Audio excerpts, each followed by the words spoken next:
DP's here in Edmonton, Canada. I'm standing with Mike Gallo, who is the producer from LucasArts, and we are at BioWare talking about Star Wars Knights of the Old Republic. This is the Star Wars RPG that we've been waiting forever for.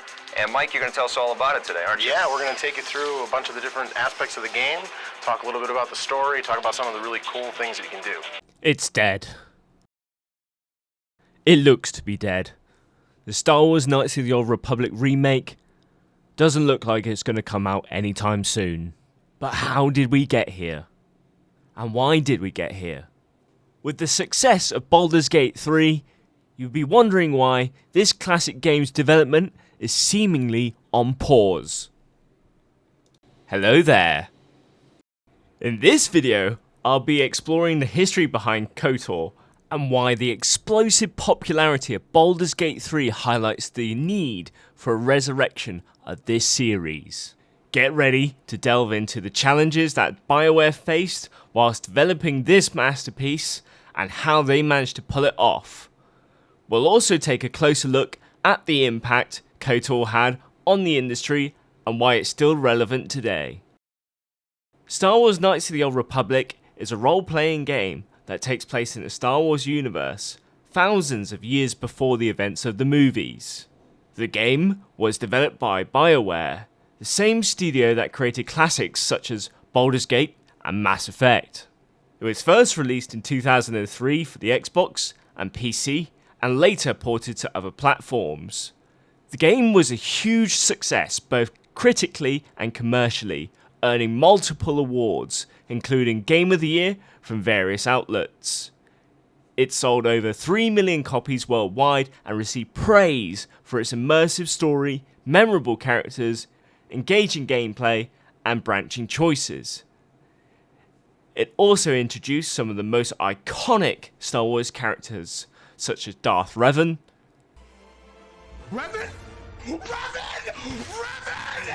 Bastila Shan, HK-47, and Carthon Nassi. Despite its popularity and influence, Kotor faced some challenges along the way. The game had a tight deadline and a limited budget, and they had to work with an unfamiliar engine and platform. They also had to deal with technical issues and bugs whilst balancing the expectations and demands of LucasArts, Microsoft, and the fans. Creating a game that was faithful to the Star Wars canon, original and innovative, whilst appealing to both hardcore RPG fans and casual Star Wars fans, was no easy feat. In 2003, the gaming industry was in the middle of a transition from the 6th generation of consoles to the 7th generation. The most popular platforms were the PlayStation 2, the Xbox, and the GameCube, while the PC and handheld devices also had their fans. However, the industry faced increasing competition from other media and entertainment sectors, such as movies, music, and television. Despite the challenges, the gaming industry was experiencing a surge of innovation and creativity in 2003. New genres such as MMORPGs, stealth games, and sandbox games were emerging and expanding, whilst new technologies like online multiplayer, motion capture, and voice acting were enhancing gameplay and immersion. New franchises like Halo, Grand Theft Auto, and Call of Duty were becoming household names and cultural phenomena. However, the gaming industry was not without its share of challenges and controversies. Issues such as piracy, censorship, violence, addiction, and lawsuits plagued the industry, and events like the launch of Steam, the closure of Sega's hardware division, and the video game crash of 2003 in Japan shook the industry. Despite facing many challenges and obstacles during development, Kotor was an instant hit, receiving rave reviews and setting new standards for RPGs and Star Wars games. The game proved that classic RPGs with deep stories and choices were still relevant and desirable in the modern gaming industry. It inspired other developers to remake or create new RPGs based on popular franchises or settings, and influenced the design and direction of other Star Wars RPGs. Therefore, Kotor deserves a reboot or a sequel. The fate of Kotor as a series is complicated. Many factors contributed to its decline and disappearance. One of the main factors is Kotor 2, The Sith Lords, which was developed by Obsidian Entertainment and released in 2004. It was rushed, unfinished, buggy, glitchy, and had cut content and missing features. Whilst the game is now viewed very positively after the release of the cut content, Kotor 2 did not sell as well as Kotor 1, nor did it win as many awards or accolades, which made it less influential. Another factor is the cancelled Kotor 3 game, which was supposed to be developed by BioWare but never happened. There are conflicting reports on why this game was cancelled or never started. The Old Republic, the MMORPG, is another factor. This game was developed by BioWare and released in 2011. It was set in the same era as Kotor, albeit 300 years later, and with a different style of gameplay. The Old Republic received mixed reactions from fans and critics alike. It did not attract as many players as expected and overshadowed and replaced Kotor as the main Star Wars RPG. Electronic Arts is also a factor, as they acquired BioWare in 2007 and became the exclusive publisher of Star Wars games in 2013. EA interfered with BioWare's creative vision and management, forcing them to use engines that were unsuitable or unstable for their games. They also did not show much interest or support for Kotor as a series. Let's take a look at the Kotor remake. This is another factor to consider. Originally, the Kotor remake was being developed by Aspyr Media, and then it was handed over to Saber Interactive in 2022 when Aspyr Media failed to impress the Sony executives. But it has no release date or gameplay footage yet.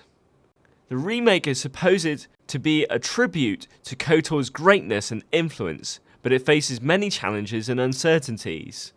It has to balance the preservation and innovation of Kotor's story, characters, gameplay, and choices, and deal with competition and comparison with other Star Wars games and media. The remake of Kotor has faced numerous development issues and delays. Although it has been in development since 2016, it has restarted multiple times due to technical difficulties, creative differences, and legal disputes.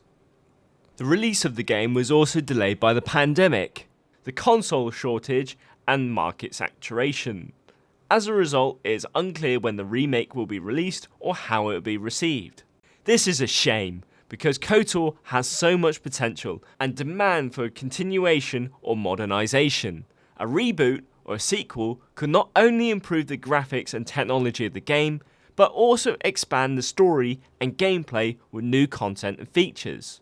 A reboot or sequel could also introduce Kotor to a new generation of fans and gamers who had never experienced this masterpiece before. And I feel like the successful reimagination of Dead Space released earlier this year highlights the need for a new Kotor game. There is still hope for Kotor's future, and the success of Baldur's Gate 3 could be a game changer. Baldur's Gate 3 is one of the best RPGs of this year and probably of our time. And its success could inspire or revive Kotor.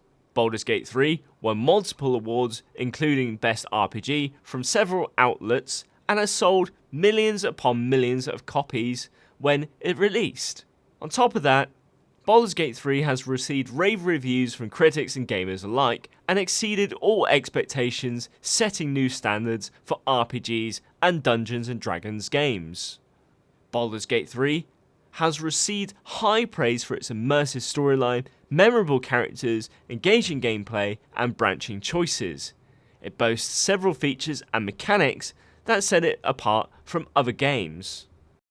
Baldur's Gate 3 is an excellent example of how to reimagine a classic RPG with modern technology and creativity, proving that classic RPGs with deep stories and choices are still in high demand and appreciated. Baldur's Gate 3 and Kotor have a lot in common. They are both RPGs that are based on popular franchises or settings and developed by talented studios known for making quality RPGs. They both use a party-based system with interesting characters and interaction, a choice-driven story with consequences and impact, a turn-based combat system with skills and tactics, and a rule set that is faithful to their source material. A new Kotor game could benefit on the back of the success of Baldur's Gate 3. This could encourage studios such as BioWare, Obsidian, Aspyr, or others to create a new installment of Kotor or remake the original. Kotor is a timeless classic that deserves a reboot or a sequel. It had an amazing immersive story, memorable characters, engaging gameplay, and branching choices that make it one of the best RPGs and Star Wars games ever made. The success of Baldur's Gate 3 shows that there is still a demand and potential for classic RPGs with deep stories and choices. I hope that Kotor will get a reboot or a sequel it deserves and introduce this masterpiece to a new generation of fans and gamers. Thank you for watching this video, and I'll see you next time.